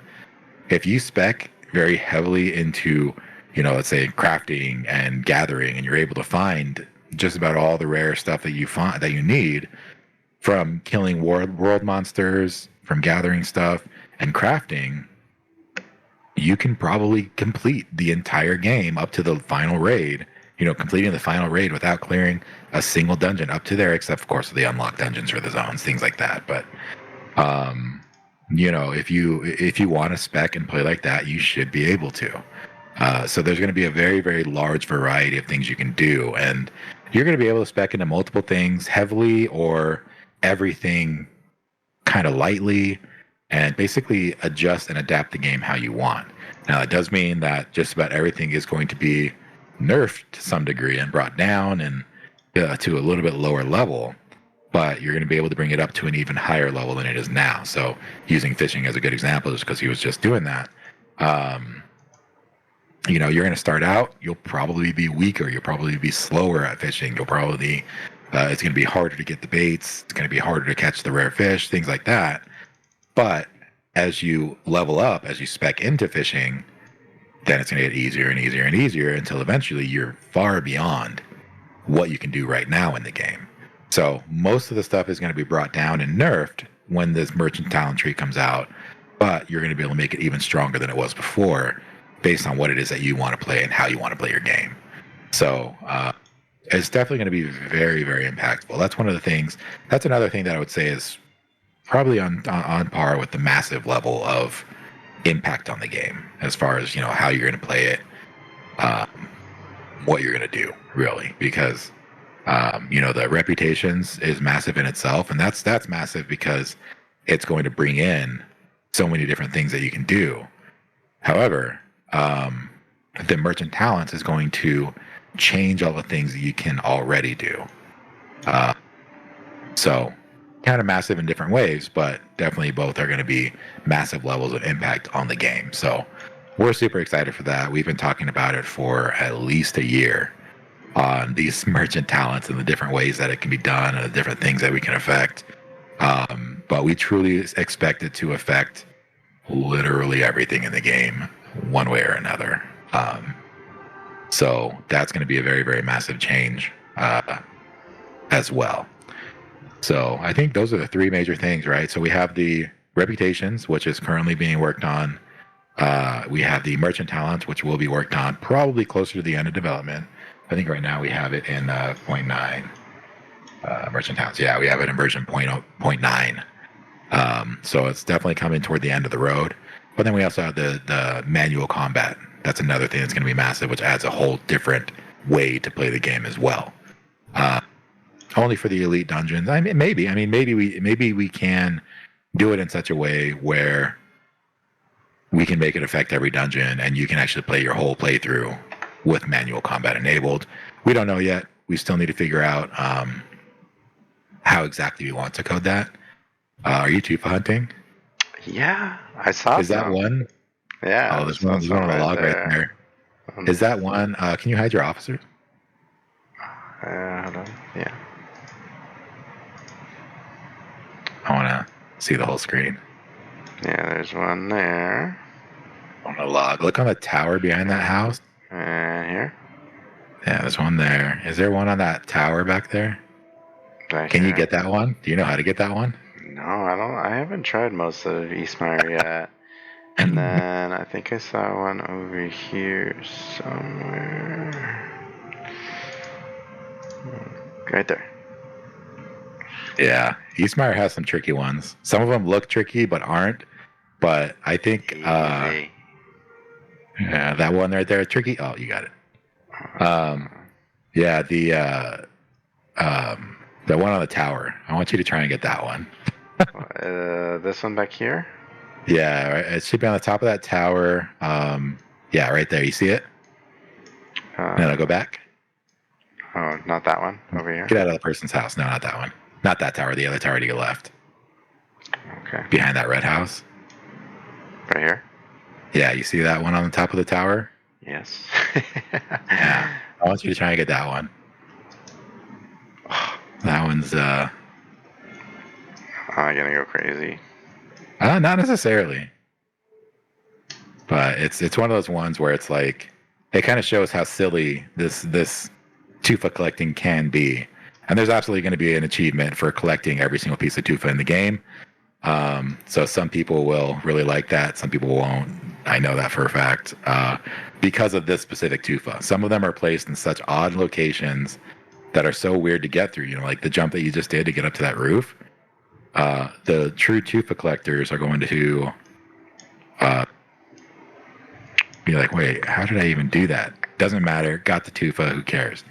Because some of the jumps that you need to make are so weird. And fortunately, you have a good understanding of the jump that I think you can look and kind of evaluate what to do. But it's going to be funny watching what people try. Gosh. Am I at least going the right way? No spoils. Come on. But yeah, collecting the tufa I think is going to be an interesting thing. We did talk about the two initially. We talked about the tufa being like a very difficult and time thing, where it's like, okay, the tufa is going to spawn in Eastmire, so you have to run there and get all of them before the time expires. But we ended up kind of thinking it might be better just like this, right? Where they spawn in, they stay there, you have your time, you can go collect it essentially whenever you want, kind of relax about it. Well, quote unquote relax. I know this is definitely, I think, the hardest one in Eastmire to get. And you want me to get that one? Yeah, dude. I think you figured it out relatively quickly. There's like 2 ways, right? There, as far as I was able to test, there's literally only one way to get that tufa, and that's what makes it so difficult, right? It's one way. It's a very weird way, but most of the tufa in the game, there's going to be multiple ways to get it. That's just a crazy gap. I don't think I can do that gap. Oh yeah, you can. Okay. Got her. All right. Yeah. All right. Nice. Yeah. What is Yeah. that? So you can see like that's why I want you to collect it. I knew you'd figure it out pretty quickly, but it kind of shows the weird jumps that you need to make to get some of this tufa. All right. And you know, again, it's silly. It's a little bit janky. But some people really enjoy this stuff. Like I know that both Joseph and I, when we were playing WoW Classic back in the day, I specifically remember us spending hours jumping up the walls in Stormwind, finding an invisible path, and like figuring out a way to run all around Stormwind on the roofs. And then there's like an invisible path that cut across over the city that you can run on and get on top of the Cathedral of Light. And it was like the most ridiculous time wasting thing. We got nothing from it, but we still had a fun time going through, doing these weird jumps. And, you know, that wasn't even when there was something to collect, which here there's at least something to collect. Yeah. But it's definitely quite interesting. Who lives in these houses?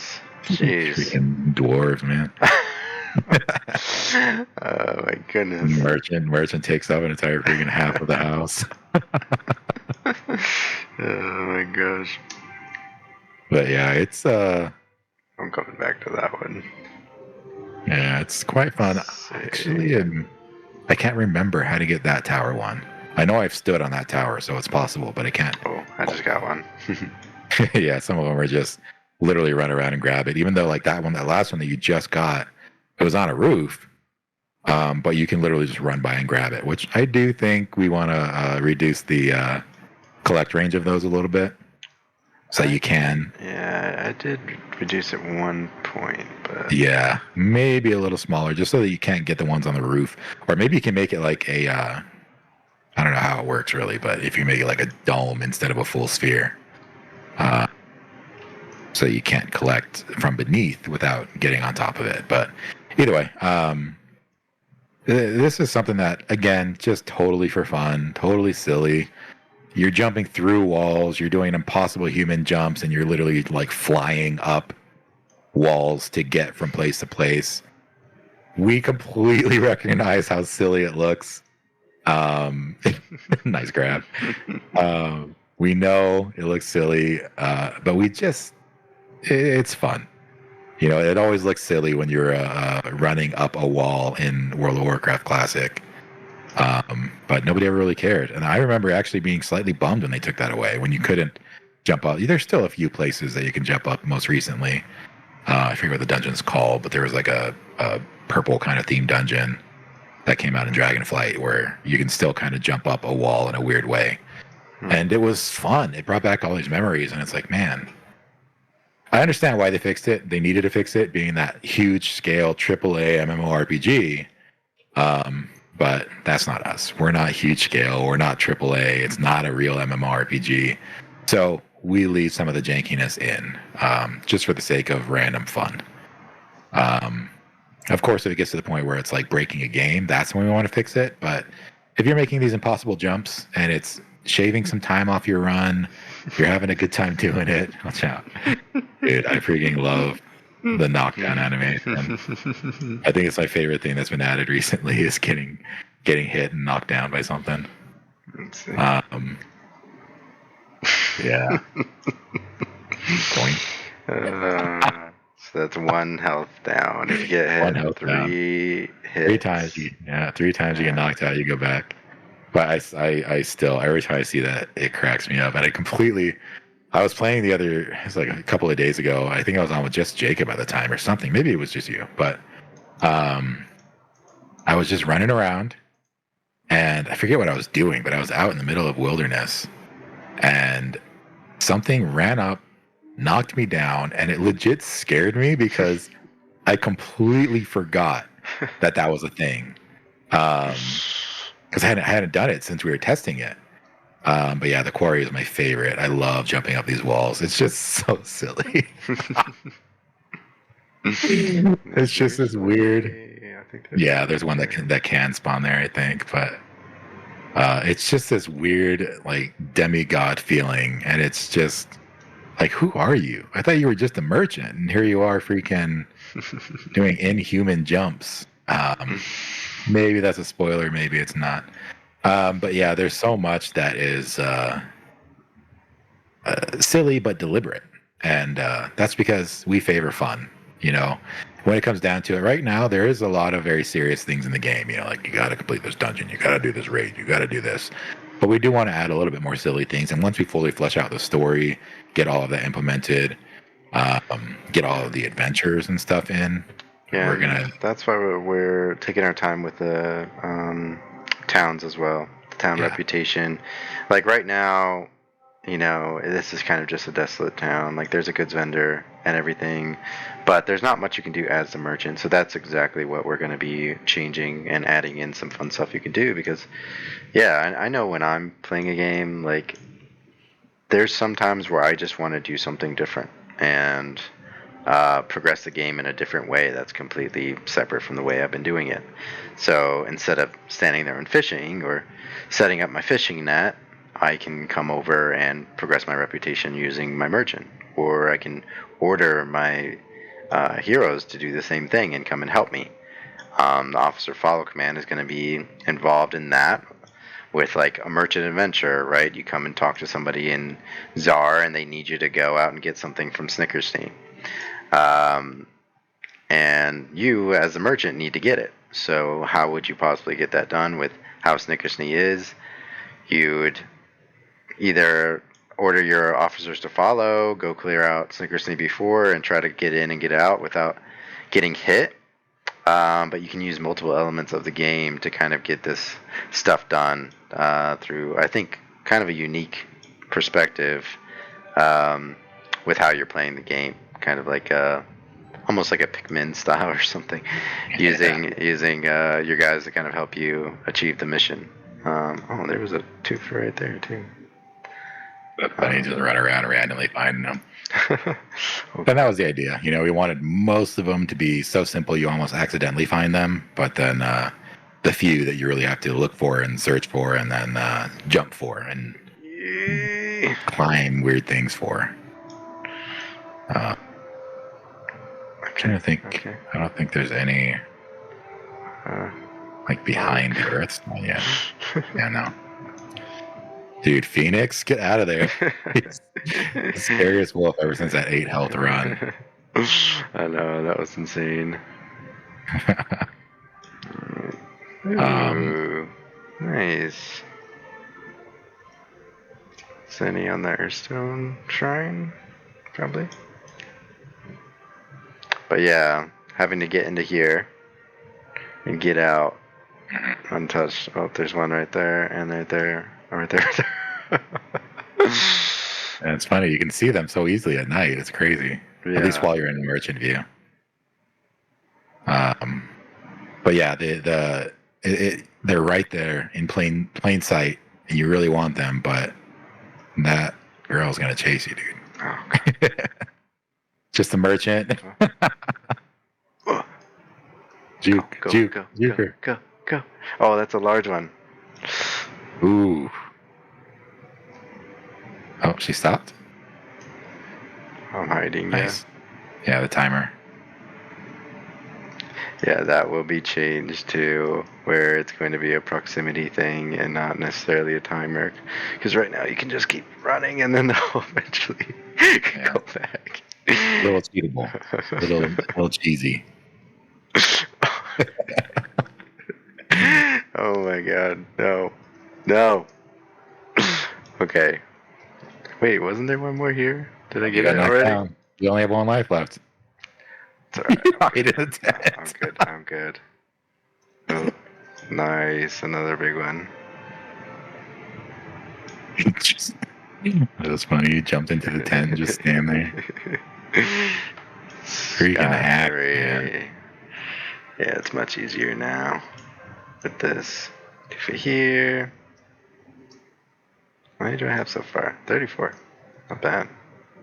Yeah, so again, why is he collecting this? Right now, you can't really do anything with it. But we do have some stuff coming. Yeah, you'll also be able to fish out here. We're going to add in that you can fish with your guys in different spots as well. So, going to add that in. Yeah, just more stuff you can do if you want to go and explore. Hang out, talk to different people in the town. Yeah, I think it's going to be really fun. And then you won't always have to do the run back like I'm doing. We'll have a merchant Hearthstone as well. That'll bring you right back. Yeah, this is super fun to me. I've been loving just taking a break, going out and exploring. I don't even know. My officers are just... What are you doing even? Oh, they were going and getting the... getting the... rare spawn. I forgot I sent them to do that. Oh, nice. They find anything? Sure. Yeah, let's see. Oh, wait. I might have already equipped it, actually. Because, yeah, with the rare spawn, definitely recommend getting those.